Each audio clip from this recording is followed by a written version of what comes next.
Is this the right room for an argument? No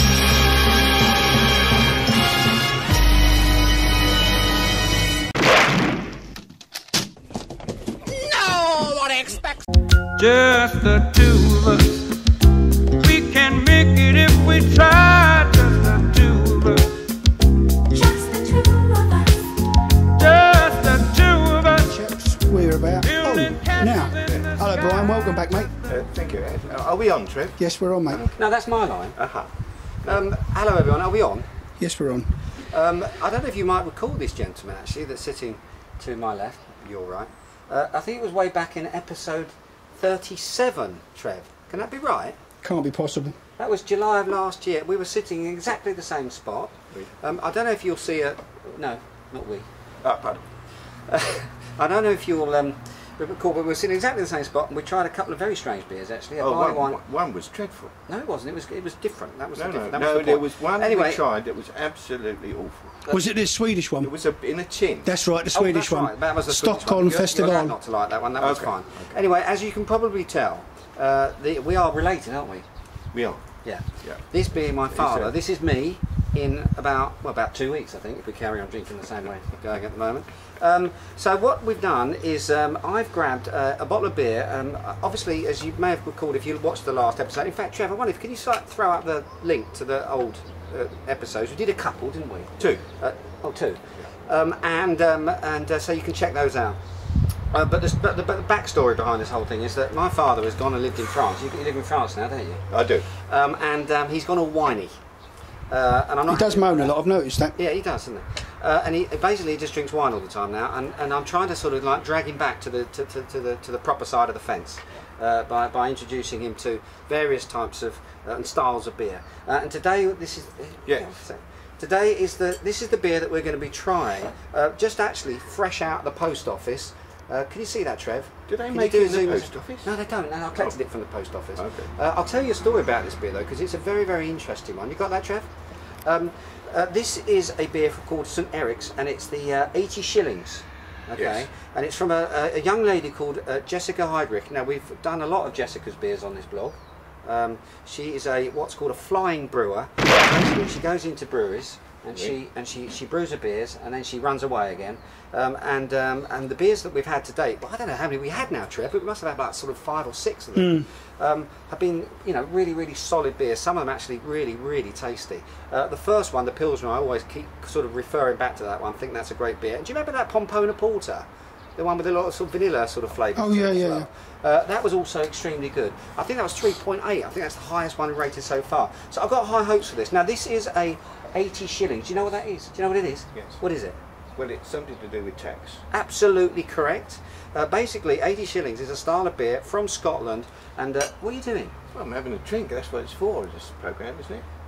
He's bringing the tone down. 80 shillings. And what are you drinking anyway? Look, South African today. Dusty Hoffman. 80 shillings is a style of beer that, as you're right, that basically was denoted, or the name was given according to the amount of tax paid on a hogshead. Do you know how many pints there were in a hogshead? 504. 504. Yeah. That is absolutely correct. Kind of stole my thunder there, really.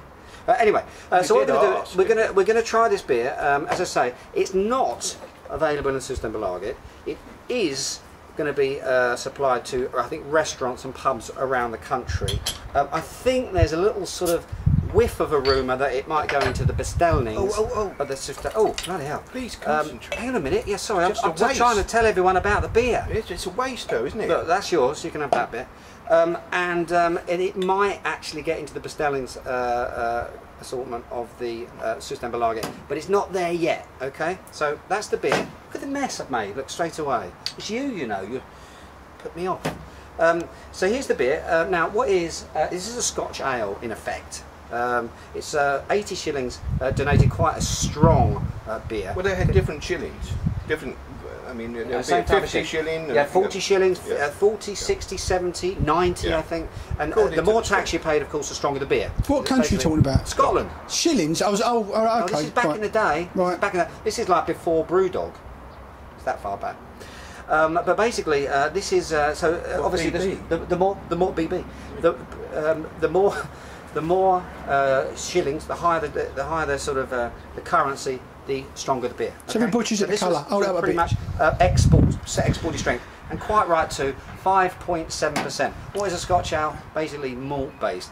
This is very interesting. Jessica's beers, up to date, Trev, Dad, have been very hop accented. Okay, it's been all about the hops. We've had, you know, little conversations about those. This one, on the other hand, is all about malt. So we should be getting lots of roasted nuts and coffee and toffee and bread and all that sort of stuff. Hold the glass up. Let's have a butcher at the So colour. let's have a little look at it. In terms of colour, absolutely spot on. Scotch ale, often sort of red or sort of deep mahogany in colour. Quite a You lot get that? darker than the Scotch ale ones, I've noticed.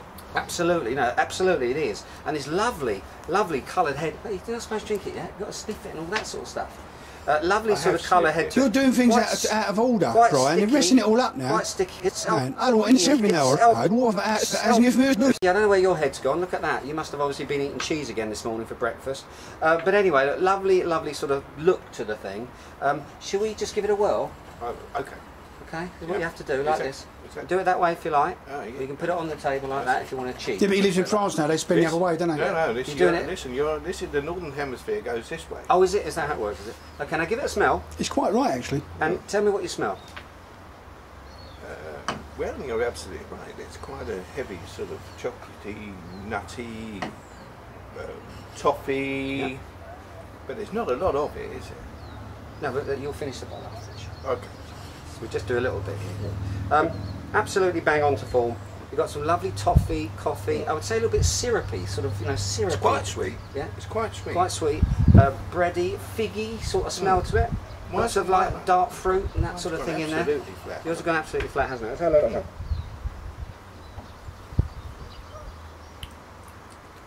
Do you know what, Jessica? She's done it. She's actually done it. This is gorgeous, isn't it? So lovely. Isn't Very, it? very drinkable. And do you know what's so good about it is because everything's hops these days, and yeah, they deserve their place, especially in the summer. You know, when it's all sort of spritzy and lovely and lemony and citrusy and so on and so forth. Trev, try them. But I tell you what, now and again, it's nice to have this malt, come back to the malts. And I can imagine there's barbecue, steaks, homemade burgers, things like that. Can you imagine? That's just going to meld Absolutely in spot on. with all these things. What do you think? Are you impressed? I'm very Now, impressed. compared to your Drusty Hoffman, is this better or? No, it's a totally different drink. Yes. And I've got more of that because the box is bigger. So, but in truth, this Good is stuff, very, very good. Okay, now you know, as you know from the last time, we rate beers on a scale of 1 to 5. Yeah, okay. 2.5 being sort of average, and obviously work the rest out yourself. Yeah. Now I have to say, straight away, spontaneously, this is going to be the highest rated St Eriks beer that I've actually had. If Pompona Porter was 3.8, this has to actually top that. I'm going 4. I'm going to go 4. What do you think? I'm not sure yet. Hang on a sec. What do you think, Trey? Well, I don't know how, you know, obviously you rate thousands of things, hundreds at least, but I mean, I don't drink beer very much now, so, but this has come as a very pleasant surprise, I have to say. It's a lovely amount of sweetness to it, You isn't know, it? you Not could- too much. In what, yeah, but Brian, in what sense of surprise? I mean, in what way was you Well, not because- expecting it to be good? Because it's no, Swedish or because... I don't know, I mean, many of the beers that I've drunk since I've been here, and we have been trying very hard to go through a few. Researching. Yeah. I think it's fair to say. This is probably the best of the lot. Oh, good Do you job. think so? Yeah. Fantastic. Well, there you go, Jessica. That's. I think I that's. would say that if you know, if we were doing 1 to 5, I've got to give it 4.5. 4.5. Nice one. There you go. So we'll do 2 ratings today. We'll do my rating, which is 4. In fact, I'm going to up it, Trev. 4.1. 4.1 or 4.5. 4.1.